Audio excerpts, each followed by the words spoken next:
Nia Williams collapsed onto the threadbare couch in her South Side apartment, every muscle in her body screaming from another double shift at the hospice. At 26, she felt twice her age. The worn cushions had long since lost their support, much like her finances, but she couldn't think about that now. Between caring for Grandma Eleanor in the back bedroom and making sure Terrence had everything he needed for his sophomore year at Northwestern, there was barely enough left of Nia to go around. She pulled out her phone, thumb hovering over Marcus's contact. All week, she'd been building toward this moment, rehearsing the words, imagining his response, terrifying herself with possibilities. Marcus Jenkins, who still lived 3 blocks over in the house where he grew up, who remembered her from high school calculus and always stopped to chat when their paths crossed. Tonight had to be the night. If she didn't do it now, she never would. Her fingers trembled as she typed, "I love you. I've loved you for so long, and I can't keep it inside anymore." She hit send before she could overthink it. Exhaustion pulled at her eyelids. She let them close just for a moment. When her phone buzzed, her heart lurched, but the response made her blood run cold. "I think you have the wrong number." Nia's eyes flew open. She checked the number. Her stomach dropped. 1 digit off. 1 digit. The mortification hit like a physical wave. She typed frantically, "Oh my God, I'm so sorry. This is the most embarrassing moment of my entire life, and I've accidentally told a complete stranger my deepest feelings. Please forget this happened. I'm going to throw my phone in Lake Michigan now." Across the city in a sleek high-rise office, Min Jun Park stared at the second message. The corner of his mouth twitched, something that happened so rarely that Jin, his second in command, actually stopped mid-sentence when he walked in. "Boss, are you smiling?" Min Jun's expression smoothed back to its usual careful neutrality. At 32, he'd perfected the art of showing nothing. It was necessary in his line of work. His import-export business was successful, legitimate on paper, but the real operation, the network of carefully orchestrated deals, the territory, the money, required absolute control. Emotion was a liability. And yet, he looked at the message again. Something about the vulnerability, the humor, even in embarrassment, the realness of it. It had slipped past his defenses like nothing had in years. He did what came naturally. "Trace this number. I want to know everything. Before we dive in, if you're watching right now, kindly tell us where you're watching from." Now, let's get back to the story. By morning, a file sat on his desk. Nia Williams, hospice nurse, guardian to her grandmother and younger brother. Financial struggles, but no debt from illegal sources. Spotless record. Volunteered at the community center teaching kids to read. The surveillance. Footage showed a woman with natural hair pulled back from her face. Exhaustion in the set of her shoulders, but warmth in her brown eyes when she smiled at patients. Min Jun studied that smile. It transformed her entire face, made her beautiful in a way his world had forgotten existed. Min Jun stared at the file until 3 a.m., then made a decision that would have his entire organization questioning his judgment. By 6 a.m. Saturday morning, he was standing outside an upscale bakery in Lincoln Park, watching through the window as they boxed up almond croissants, chocolate-filled pastries, and fresh fruit danishes. The barista prepared 2 large coffees, 1 black, 1 with cream, and 2 sugars, because his people had been thorough in their report. Jin's voice echoed in his head from their argument an hour earlier. "This is insane. You don't do this. You never do this. 1 text message from a wrong number and you're compromising operational security? For what?" Min Jun hadn't had an answer then. He still didn't as he stood outside Nia's building in his charcoal Tom Ford suit, the one he'd chosen because it was expensive, but understated, powerful, but not ostentatious. He was trying to look casual, which was laughable. Min Jun Park had never been casual a day in his life. He pressed the buzzer for apartment 3B. The intercom crackled. "Hello?" Her voice was thick with sleep. "It's the wrong number. From Thursday night." Silence stretched so long he thought she'd hung up. I brought coffee. More silence then. You're joking. I don't joke. That's what someone who's about to murder me would say. Despite himself, Min Jun smiled. I'm not going to murder you. I'm standing outside your building with pastries. Another long pause. Then the buzzer sounded. When Nia opened the door, they both froze. The surveillance footage hadn't done her justice. Her skin was richer, warm brown that seemed to glow even in the dim hallway light. Her hair was wrapped in a silk scarf, and she wore flannel pajama pants with little clouds on them and an oversized northwestern hoodie that had to be her brother's. No makeup, eyes still slightly puffy from sleep, and Min Jun felt something in his chest shift dangerously. Nia's mouth opened and closed twice before words emerged. You're real. Yes. You brought coffee. And pastries. He held up the bag from Floriole, acutely aware of how insane this was. A man who ordered executions with a nod was standing in a South Side hallway at 7 a.m. on a Saturday morning, holding baked goods like some kind of romantic comedy protagonist. This is the weirdest thing that's ever happened to me, Nia said slowly. And I once had a patient's ghost supposedly throw a bedpan at me, so that's saying something. I was in the neighborhood, Min Jun started, then stopped. The lie tasted wrong. No, that's not true. I wanted to meet you. Her eyes widened. For a moment, he thought she'd slam the door in his face, which would be the smart choice, the safe choice. Instead, she stepped back. You're either incredibly sweet or incredibly creepy, and I haven't decided which yet. But those smell amazing, and I haven't had good coffee in 3 months, so come in before I change my mind. The apartment was small, warm, lived in. Photos covered every surface. Nia graduating from nursing school, a young boy at various ages, an elegant older woman who had to be the grandmother. The furniture was old but cared for, everything clean despite obvious wear. It was the opposite of Min Jun's sterile penthouse, and something about it made his throat tight. Nia, baby, who's at the door? The voice came from the back bedroom, reedy but sharp. Someone very confused about how boundaries work, Grandma. An elderly woman shuffled out in a purple robe, her hair in silver curls, her dark eyes shrewd despite the oxygen tube in her nose. She took one look at Min Jun and smiled. Well, aren't you pretty? Grandma, Nia's face flamed. I'm Eleanor Williams. The old woman extended a thin hand. And you are? Min Jun Park. He shook her hand gently, aware of its fragility. Korean? Yes, ma'am. Brought my granddaughter fancy coffee at 7 a.m. on a Saturday. Eleanor's smile widened. I like you already. Nia never has any fun. That's not... We don't even... Grandma, please go back to bed. I'm old and dying, baby. I get to embarrass you. But Eleanor patted Nia's cheek gently and shuffled back toward her room, calling over her shoulder. Keep this one. He's got kind eyes. Nia covered her face with both hands. I'm so sorry. Don't be. Min Jun meant it. Something about Eleanor's directness, her warmth, her complete lack of fear. It reminded him of his own grandmother back in Seoul, before everything changed. A door slammed deeper in the apartment. Nia, why are you talking so loud? A young man emerged, 19 or 20, in basketball shorts and a t-shirt. He stopped dead. Who the hell is this? Terrence, language, this is Min Jun. He's the wrong number, Min Jun supplied. Terrence's eyes narrowed. The wrong number bought Floriole? That's like $30 of pastries. Your sister's message was memorable. Oh God, Nia muttered. Can we not? But Min Jun found himself genuinely curious about the suspicious young man. Let me guess, you're at Northwestern. Computer science? Terrence's stance shifted slightly, still protective but interested. Double major, CS and applied mathematics. They ended up at the small kitchen table, the three of them, pastries on mismatched plates and coffee in chipped mugs. Min Jun asked Terrence about his thesis proposal on machine learning applications. Terrence, after initial skepticism, launched into an explanation that revealed real brilliance.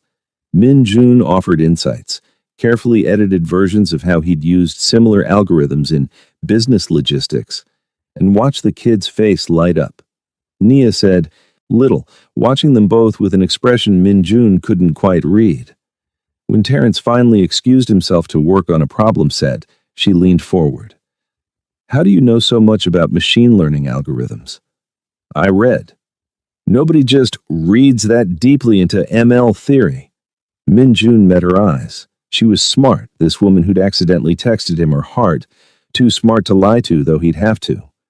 I use it in my work, which is import-export, logistics, data analysis for supply chain optimization. All technically true. It's boring. You don't seem like a boring person. You have no idea, he thought. Instead, he said, "Tell me about your patients." And she did. For the next 3 hours, they talked. She told him about Mrs. Chen, who sang opera until her last breath, about Marcus, the actual Marcus, who turned out to be engaged anyway, about her dream to open a community health clinic someday. Min-jun told her carefully curated truths about growing up in Seoul, about his parents who'd wanted him to be a doctor, about the loneliness of success.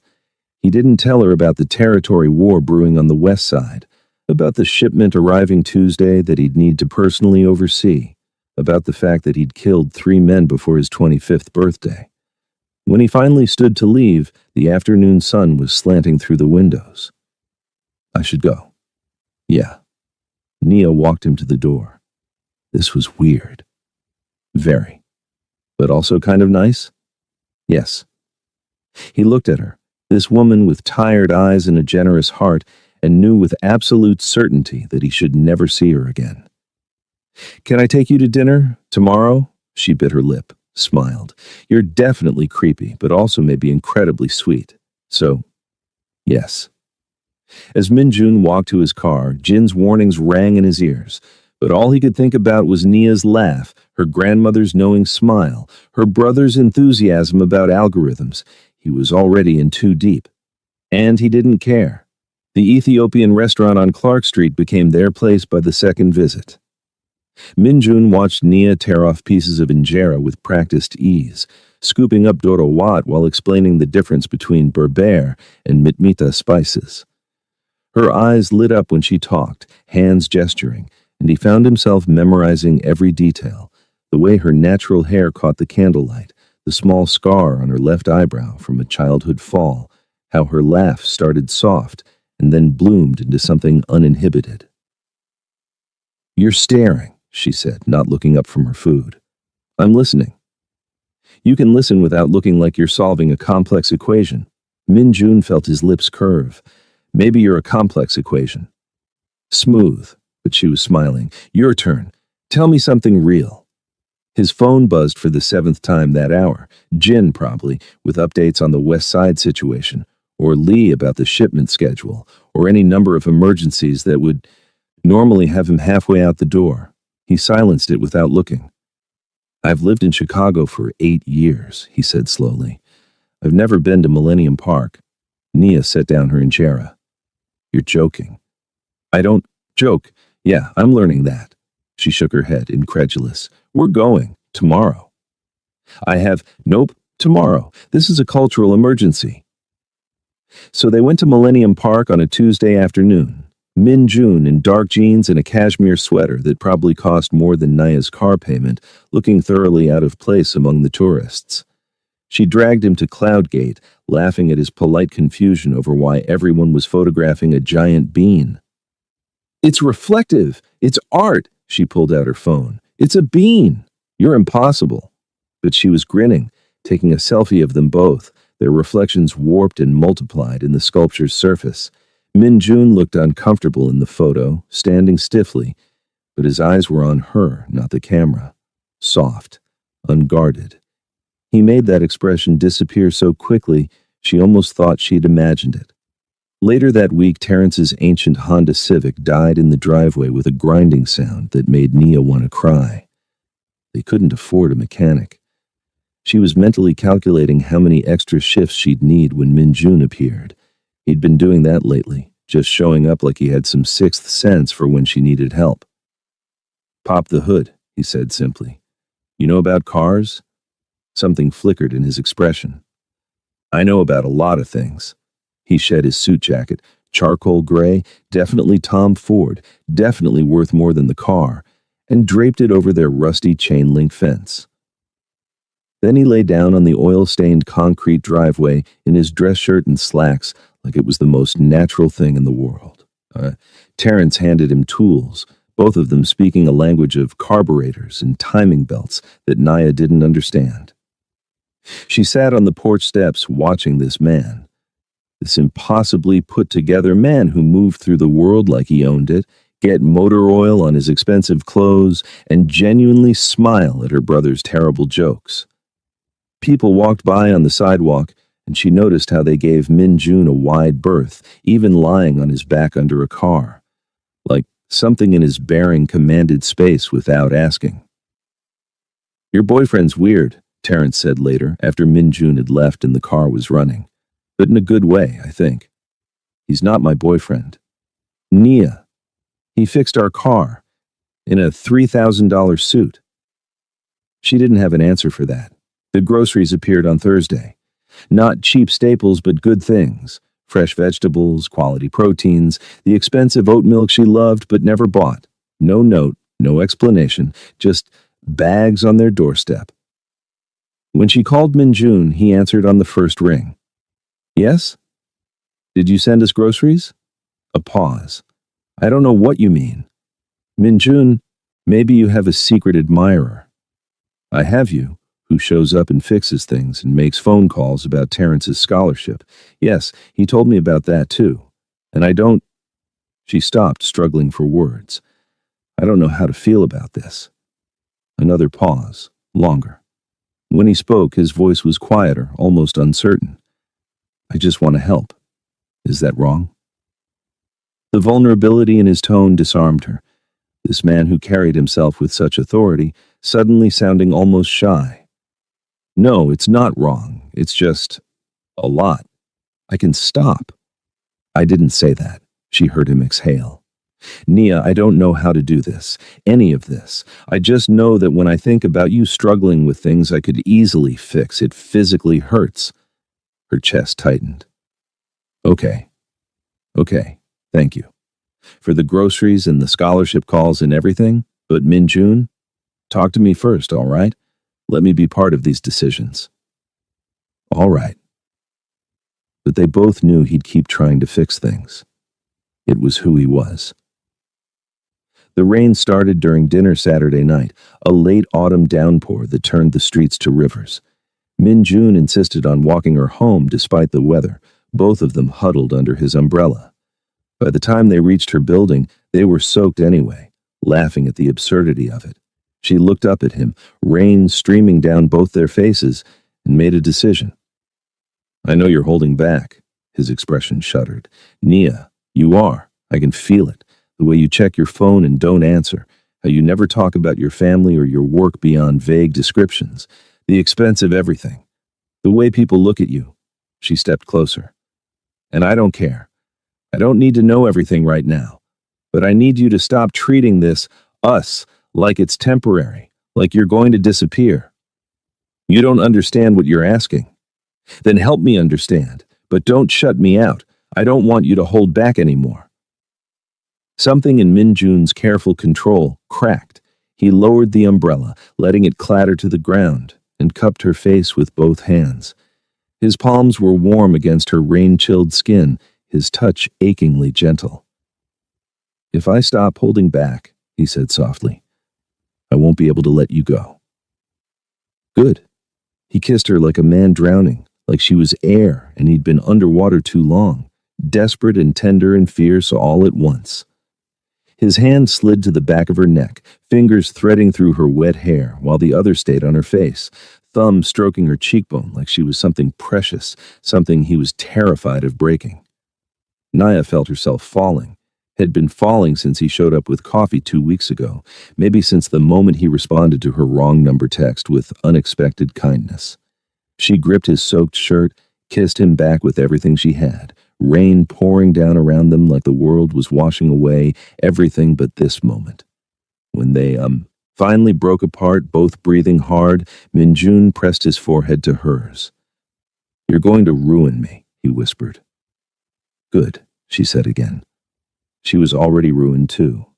Impossibly, irrevocably, in love with a man she barely knew, who remembered her coffee order and fixed her car and kissed her like she was his salvation, who looked at her like she was the only real thing in his world. Whatever secrets he was keeping, whatever darkness lived behind those careful eyes, Nia was already too far gone to care. Terrence couldn't sleep. It was 2 a.m. on a Thursday, and something had been nagging at him for days. The way Min Jun's business associates looked more like enforcers, how that scholarship money had appeared too quickly, too conveniently. The expensive suits and the careful words and the way grown men stepped aside when Min Jun walked past. He opened his laptop. The first search, Min Jun Park, Chicago, brought up nothing unusual. Business registrations, a few professional photos. But Terrence was a computer science major who'd grown up on the South Side. He knew how to dig deeper. He added terms. Investigation. Allegations. Korean organized crime. The results loaded, and his stomach dropped.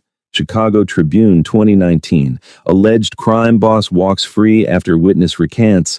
Sun Times 2021. Federal investigation into Korean syndicate yields no charges. FBI reports. Leaked. Park Min Jun, suspected head of Midwest operations. Photo after photo. Min Jun leaving courtrooms in expensive suits, his face a mask of indifference. Min Jun at the scene of a warehouse fire that killed 2 men, consulting as a business owner. Min Jun's name connected to money laundering, extortion, trafficking. Always alleged, always suspected, never proven. But the pattern was unmistakable. Terrence printed everything, article after article, his hands shaking. This was the man his sister was falling in love with, the man who'd fixed their car and talked algorithms with genuine interest, and looked at Nia like she was something sacred. This was also a man who probably, had people killed. By the time the sun rose, Terrence had filled a folder. He waited until he heard Nia moving in her room, getting ready for her shift. His grandmother was still sleeping. This conversation needed to happen before Min Jun showed up again with coffee and that slight smile that had won them all over. Nia. His voice came out harder than intended. Kitchen, now. She emerged in her scrubs, hair pulled back, confused. What's wrong? Is it Grandma? Sit down. Something in his tone made her obey. Terrence spread the printouts across their scarred kitchen table like evidence in a trial. Because that's what this was. Have you Googled him? Even once? Nia stared at the papers. Her face went pale as she started reading. These are allegations. Nothing was proven. Read all of it. Every article, every police report. He watched her. Read. Watched the color drain from her face, then flood back in angry red patches. Watched her hands start to shake as she picked up article after article. FBI investigations, suspected syndicate operations, money laundering, words like dangerous and ruthless and criminal enterprise. The warehouse fire, Terrence said quietly. 2 men died. Min Jun was questioned for 8 hours and released. The witnesses all suddenly had memory problems. This doesn't mean... Nia, look at the pattern. Look at all of it. He pointed to a photo of Min Jun leaving a federal courthouse, flanked by lawyers who cost more than most people's houses. This is who you're dating. This is who's been in our home, around Grandma, around us. She was crying now, silent tears tracking down her face. The man I know wouldn't. How well do you know him, really? Terrence softened slightly. I like him too. That's what's so messed up. He seems genuine. But Nia, what if that's just what he does? What if being charming is part of being a crime boss? Don't. Her voice cracked. Don't do that. But she was looking at the papers again, at the evidence of a life Min Jun had never shared, at the truth hiding behind expensive suits and gentle kisses and poetry recited in Korean. That evening, Nia's hands shook as she typed the text. We need to talk. Tonight. The response came immediately. I'll be there in 20 minutes. She waited in the hallway outside her apartment, unable to let him inside, unable to have this conversation where her grandmother might hear. where the walls held memories of his laughter, his presence, the life she'd been foolish enough to imagine they could build. Minjun appeared exactly 20 minutes later, emerging from the stairwell. He took one look at her face and stopped walking. Something in his expression shifted, a door closing, a mask sliding into place, but underneath she saw understanding, resignation. He knew. You found out, not a question. Are you involved in organized crime? Her voice was steadier than she felt. Minjun was silent for a long moment. She watched him calculate, saw the moment he decided something. When he spoke, his voice was quiet but clear. Yes. The word hit like a physical blow, even though she'd known. Hearing him say it made it real.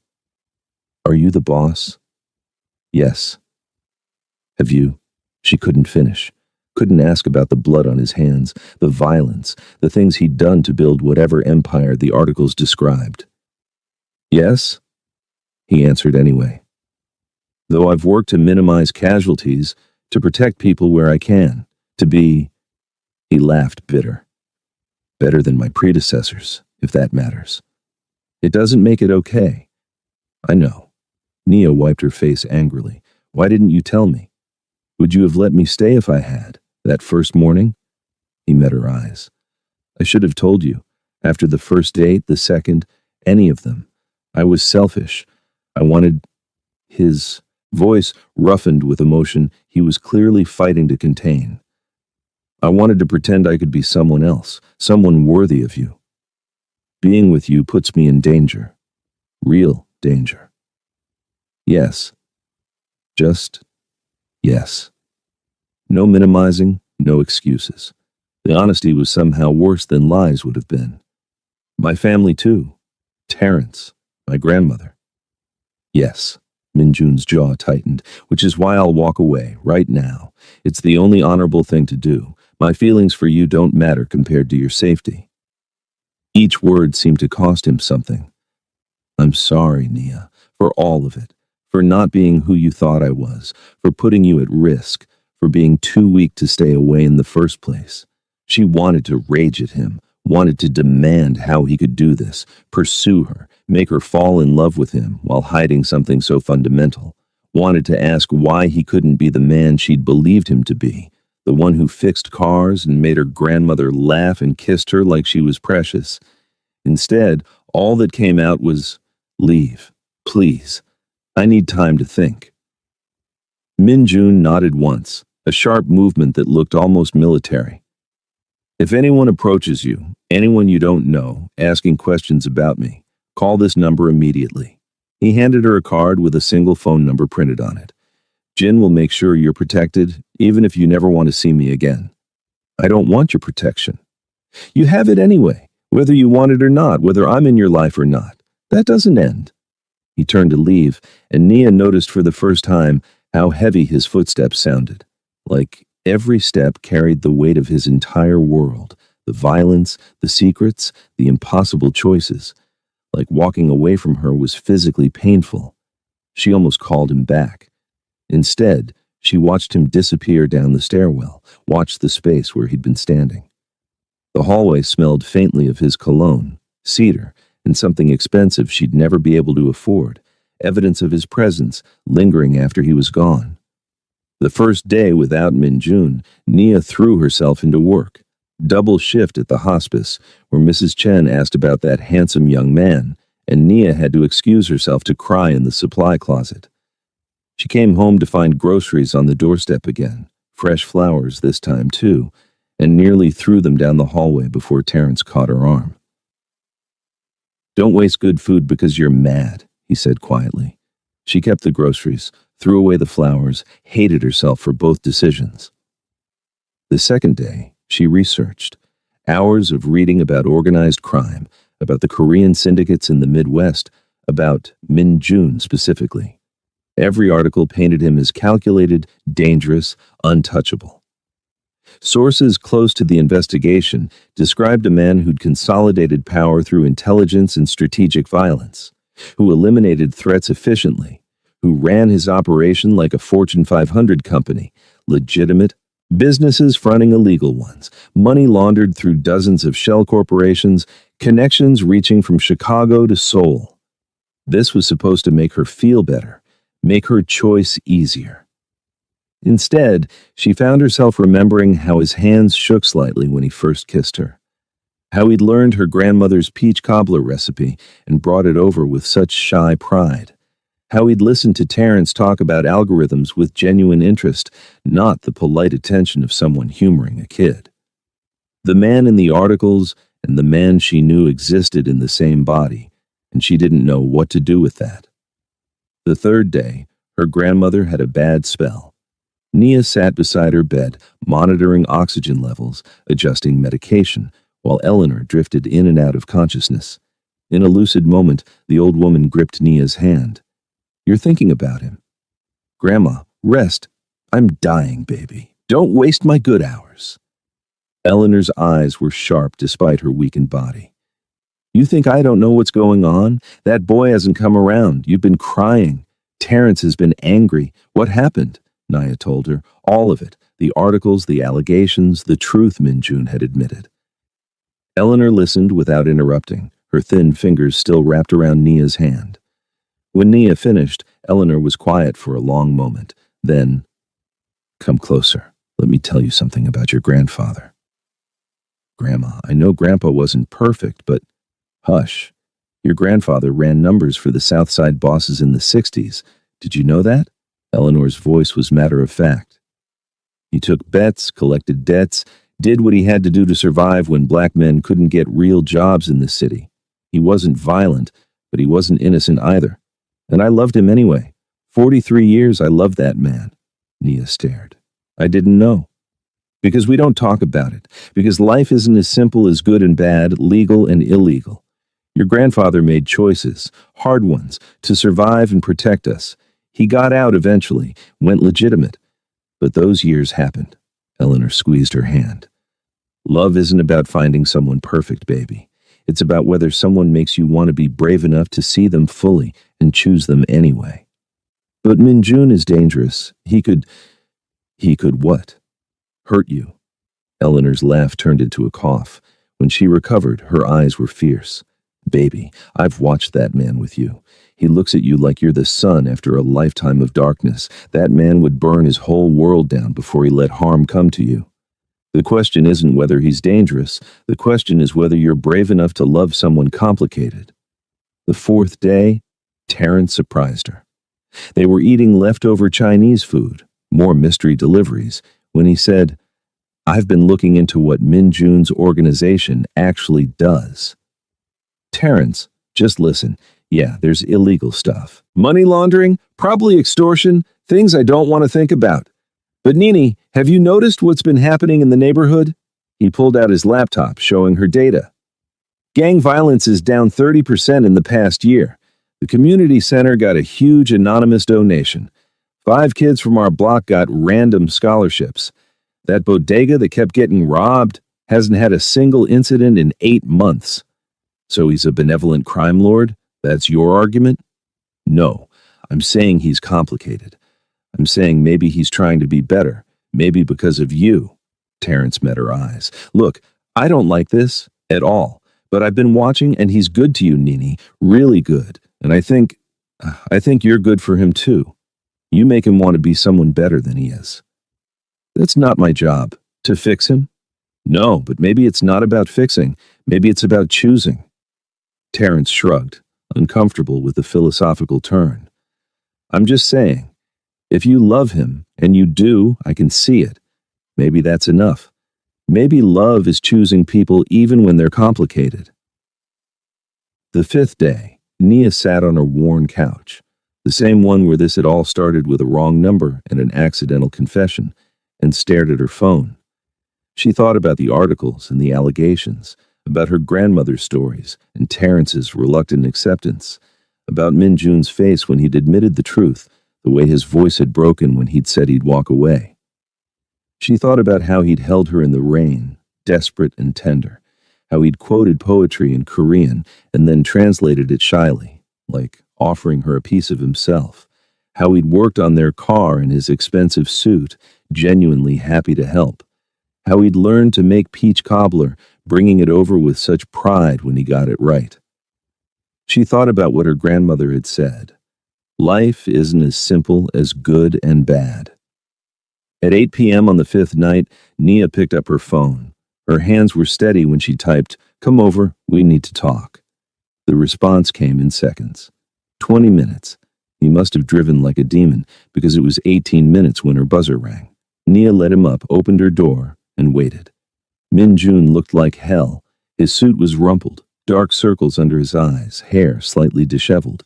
He looked like a man who hadn't slept, hadn't eaten, had spent 5 days in purgatory. When he saw her, something in his expression cracked open, hope and fear and desperate longing all at once. "Come in," she said. They sat on her couch, the space between them feeling like miles. Nia looked at this man, this complicated, dangerous, tender man, and made her choice. "I'm not naive," she began, her voice steady. "I know what you are and what you do. I've read the articles, Min Jun. I've seen the allegations. I know being with you means accepting things that scare me, things that maybe should make me run." His face was carefully blank, but she saw his hands clench. "But I also know what I feel when I'm with you. I know that you're trying to be better. I know my grandmother sees something good in you. I know Terrence thinks you're worth the risk. And I know that love, real love, isn't about perfection." She took his hand, feeling him tremble. "It's about seeing someone fully and choosing them anyway. So I'm choosing you, Min Jun Park. If you'll have me, if you'll let me see all of you, even the dark parts, if you'll be honest with me, even when it's hard." For a moment, Min Jun didn't move.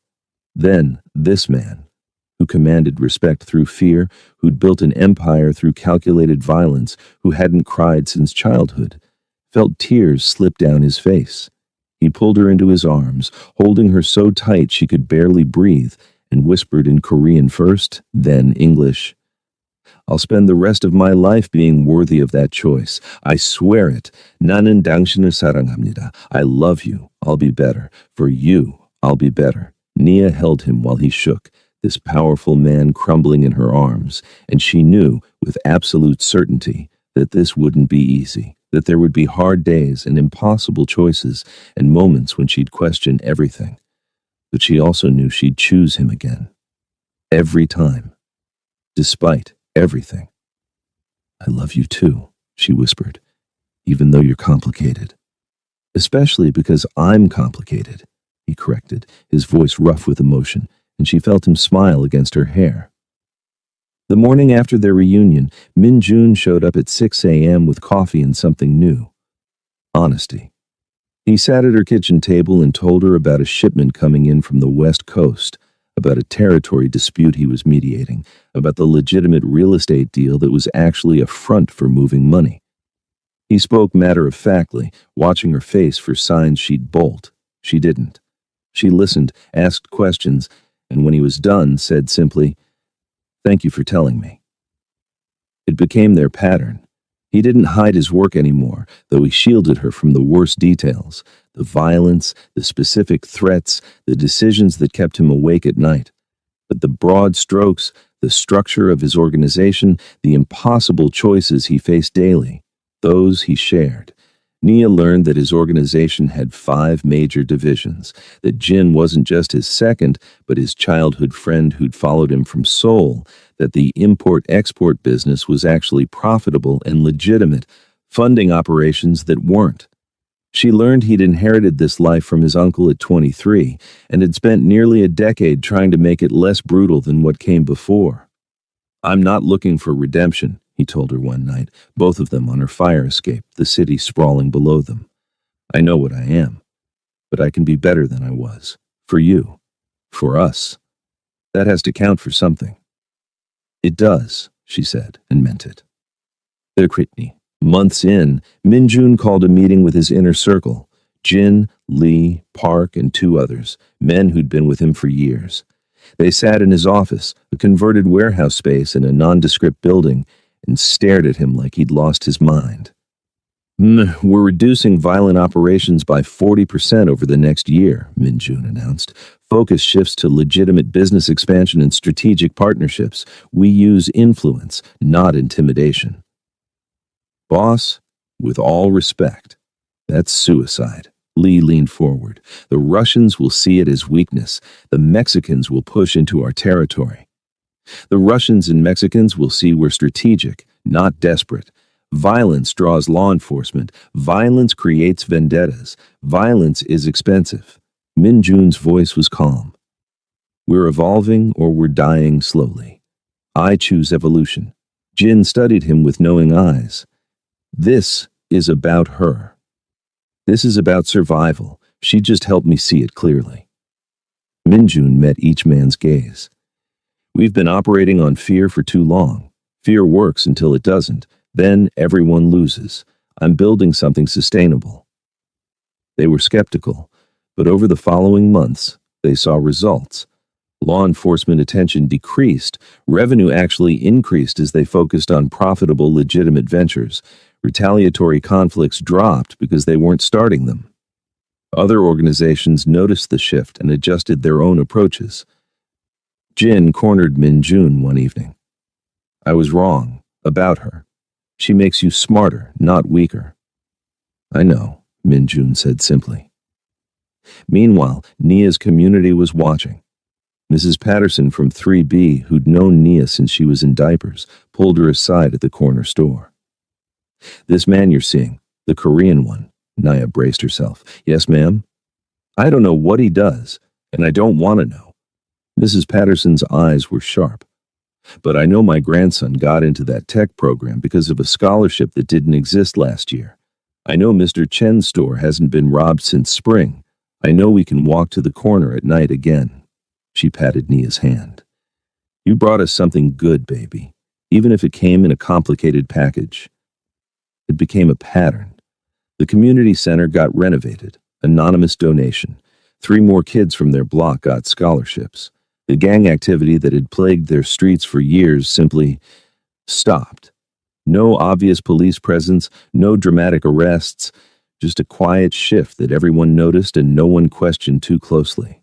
Min-jun attended every family gathering, often overdressed in his expensive suits, always slightly awkward.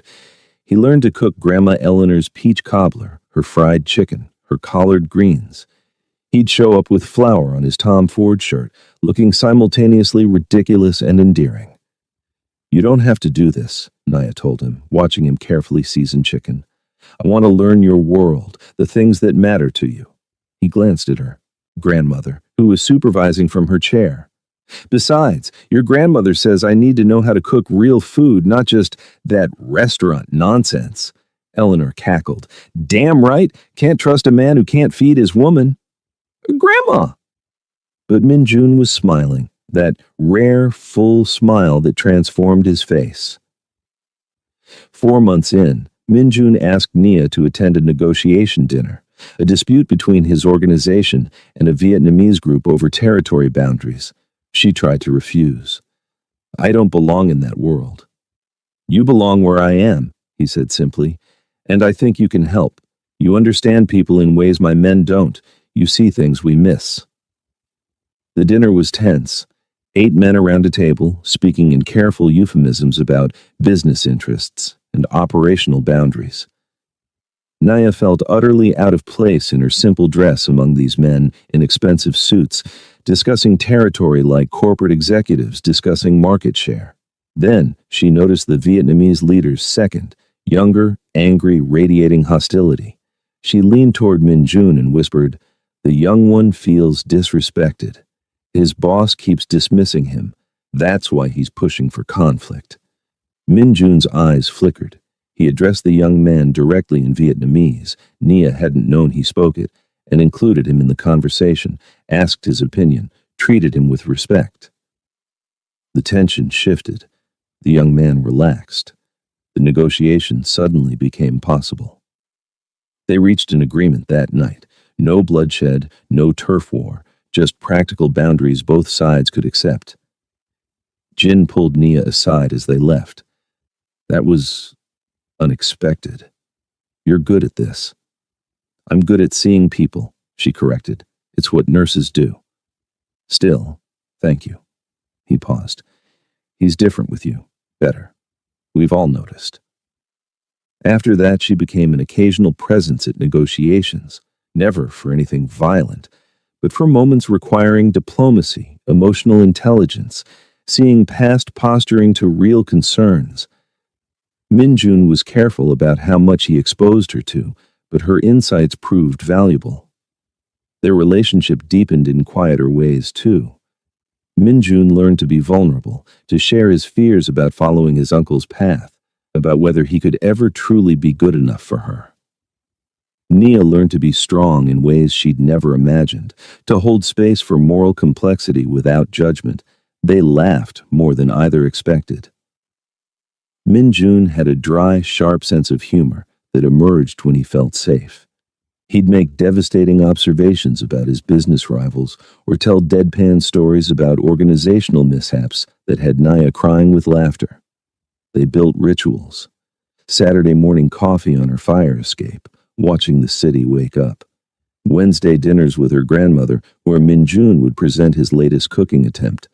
Late-night drives when Minjun couldn't sleep and needed to feel normal. Nia in the passenger seat of his expensive car talking about everything and nothing. 7 months in, Eleanor's health declined sharply. Nia took leave from work to care for her full-time. Minjun was there for every hospital visit, every difficult conversation with doctors, every moment Nia needed to cry. He sat with Eleanor when Nia needed to sleep, reading to her from books she loved, holding her frail hand. "You're a good man," Eleanor told him one afternoon, her voice weak. "Complicated, but good. You take care of my girl." "With my life," Minjun promised. "I know. I see it in how you look at her." Eleanor squeezed his hand. "Don't let the darkness win, Minjun. You've got light now. Hold on to it." On an autumn morning when the leaves were turning gold, Eleanor passed peacefully. Nia held one hand, Minjun the other. Terence stood at the foot of the bed crying silently. In that moment, Nia realized Minjun wasn't just her boyfriend or her partner. He was family. The person she turned to in her darkest moment, who held her steady when grief threatened to drown her. At the funeral, Minjun stood beside her in a simple black suit, his hand a constant presence on her back.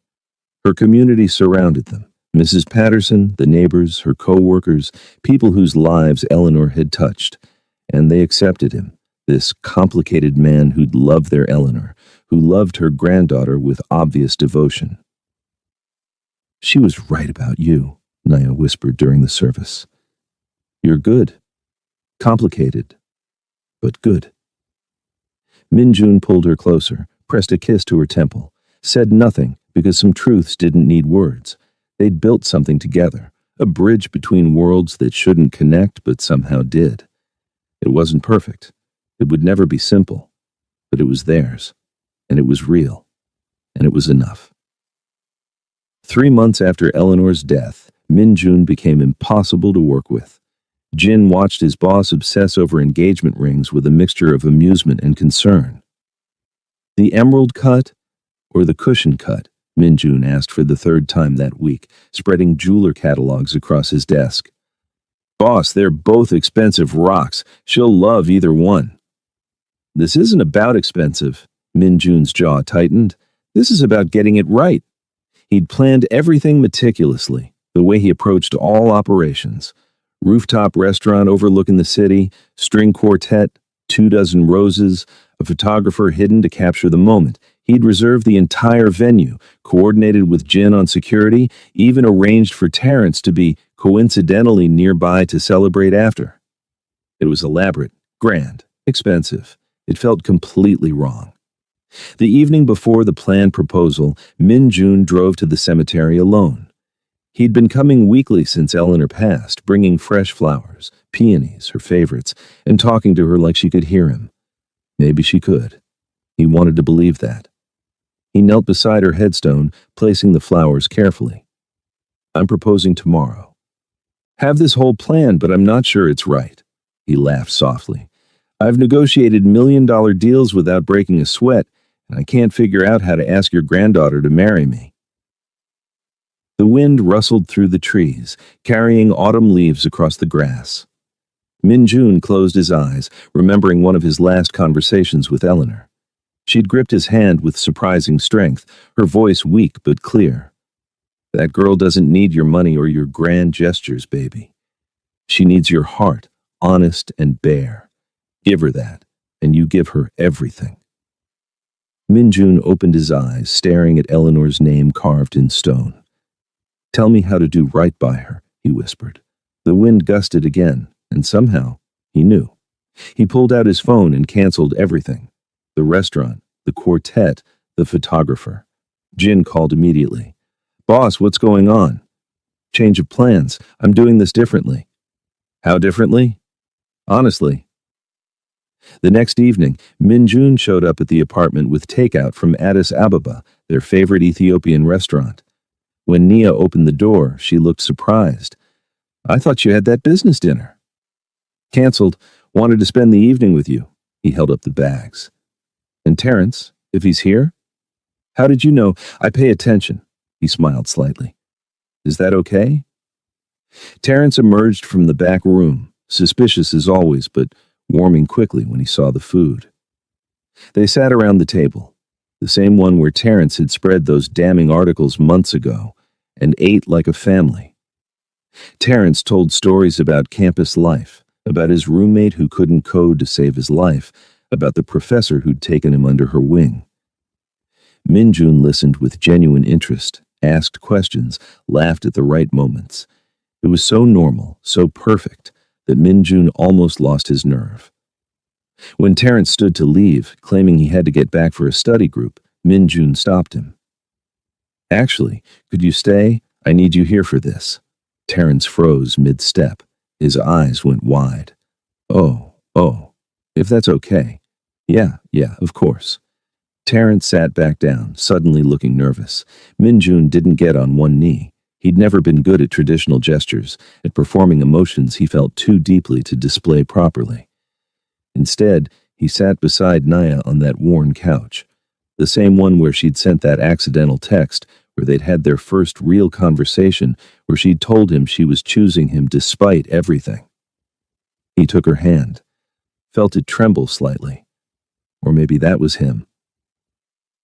I had this whole elaborate plan, he began, his voice less steady than usual. Jin would have been shocked to hear him sound uncertain. Rooftop restaurant, musicians, roses, everything expensive and grand. But your grandmother told me once that you don't need grand gestures. You need honesty. Nia's eyes were already wet. So here's my truth. Min-jun took a breath. I was half alive before I met you. Going through motions, building an empire that meant nothing, surrounded by people who feared or needed me but didn't see me. You saw me. You chose to see all of me, the worst parts, the darkness, the choices I can't take back, and you didn't run. His thumb traced circles on her palm, a nervous gesture he'd never had before her. You've made me want to be better, not perfect, I know that's impossible, but better than I was, better than I thought I could be. You've made me want to build something good, to use what I have to protect instead of exploit, to believe I'm more than my worst choices. Terrence was crying silently, not even bothering to hide it. I can't promise you perfection. I can't promise you safety, though God knows I'll try. I can't promise you a simple life because we both know mine is complicated in ways that won't just disappear. Min-jun's voice roughened.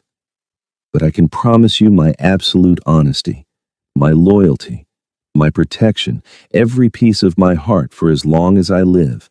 I can promise that you'll always come first, before the organization, before everything, that I'll spend every day trying to be worthy of the choice you made to love me. He pulled the ring box from his pocket with shaking hands. The ring inside was beautiful, but not ostentatious, a sapphire the color of twilight, deep blue with hints of purple, surrounded by small diamonds that caught the light. Sapphires represent wisdom and loyalty, he explained quietly. I wanted something that means something, something like you, beautiful and rare and stronger than it looks. Nia was fully crying now, both hands covering her mouth. Nia Williams. Minjun's voice was barely above a whisper. Will you marry me? For a moment she couldn't speak. She looked at Terence, who was nodding and smiling through his own tears. Looked at this man who'd changed everything, who'd become family, who looked at her like she was his salvation. Yes, she whispered, then louder. Yes, yes, I'll marry you. She launched herself into his arms before he could even take the ring from the box. Minjun caught her, held her tight, his face buried in her neck, breathing her in like he needed her to survive. His shoulders shook, and she realized he was crying too. This man who never cried, who controlled every emotion, was falling apart in her arms. I love you, he whispered against her skin, switching between English and Korean. Saranghaeo, I love you so much it terrifies me. Good, she said through her tears. Be terrified with me. When they finally pulled apart enough for him to slide the ring on her finger, it fit perfectly. Of course it did. Minjun never did anything without thorough research. Terence cleared his throat. So I guess I'm getting a brother who can probably have me killed? Minjun laughed, actually laughed, full and genuine, and so unlike his usual controlled demeanor that even he looked surprised. I prefer to think of it as you getting a brother who will make sure nothing bad ever happens to you. They shook hands formally, then Terence pulled him into an awkward hug. You hurt her, and I don't care how scary you are, I know, you'll make me regret it. Minjun hugged him back. I won't give you reason to. Later, they stood on the rooftop of their new apartment, larger than Nia's old place but still in the neighborhood, because she'd refused to leave her community. The Chicago skyline glowed behind them, orange and gold in the sunset. Minjun's arms were around her from behind, his chin resting on top of her head, their hands intertwined so her ring caught the dying light. Do you ever think about that text message? Nia asked softly. How everything changed because I typed one wrong number. Minjun kissed the top of her head, breathing in the scent of her hair. I think about it every day. Best wrong number I ever received. Do you think we would have found each other anyway, if I hadn't sent it? He considered this seriously. He never gave her easy answers, never dismissed her questions. No, he said honestly. I think we would have passed each other like ships in the night, living parallel lives that never touched. You would have stayed in your world, I would have stayed in mine. That accident was fate giving us a chance we would have been too scared to take otherwise. She turned in his arms, looking up at him. The sunset painted them both in gold, made the moment feel suspended, eternal. I love you, she said, the same words that had started everything, sent to a wrong number on an exhausted Thursday night. I love you, he responded, his voice carrying the weight of everything they'd been through, everything they'd chosen. Accidentally, inevitably, completely. Two people from impossible worlds who found each other through a mistaken text message, who chose to see each other fully, the light and the darkness, and build something beautiful anyway. Their love story was both an accident and a decision, the best kind of romance. Not perfect, but real. Not simple, but worth every complication. Not safe, but home. And sometimes, that's everything.